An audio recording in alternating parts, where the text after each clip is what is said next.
Preserving a piece of West Texas history. The Bay Area Museum of Agriculture's newest addition is a house from the Ropesville Resettlement Project. Our Kat Rowe has a look at what life was like on this homestead. It was a miracle to see all the new homes. Charlie Shannon was 7 years old when his family moved to Ropesville, their home part of President Roosevelt's New Deal program.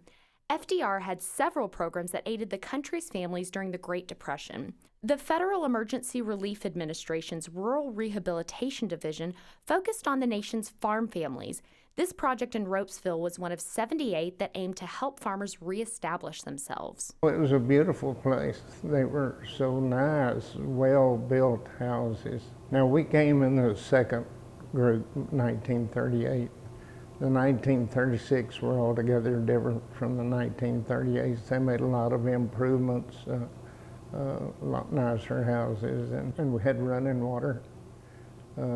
We didn't have that before. Charlie's wife, Jerry, has been instrumental in preserving this moment in history, collecting documents and interviews from families that lived on the project. She says residents had to be experienced farmers, but because of the drought and economy, they couldn't farm anymore. They were given a second chance. And every one of them that came here pretty well made a success of it. The federal government purchased 16,000 acres of land from the Spade Ranch near the already established Ropesville community. The ranchers weren't doing very well. They were glad to get a chance to sell that land and make some kind of a profit out of it.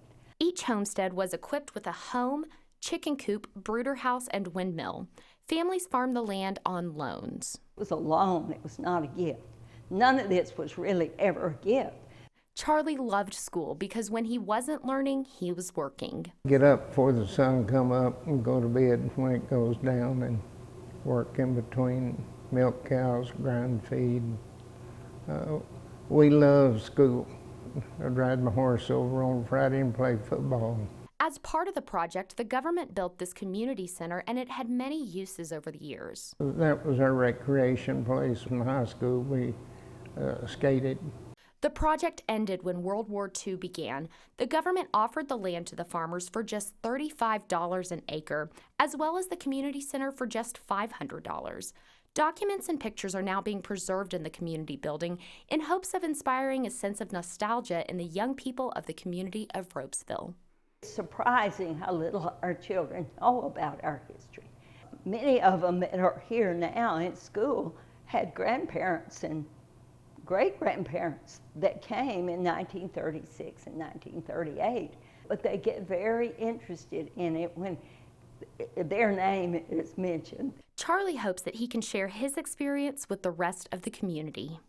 I want my children and grandchildren to understand that things hadn't always been great. There was some dry years and a lot of years that we didn't do so well, but overall it was great, and there's a lot of history involved here. I hope people can enjoy that.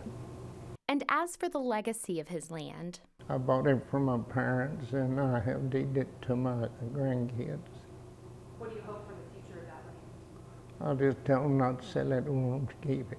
Kat Rowe, Ag Day Lubbock. Now, one of the homes from 1938 can be seen at the Bay Area Museum of Agriculture. For a peek inside, call the museum to set up a tour.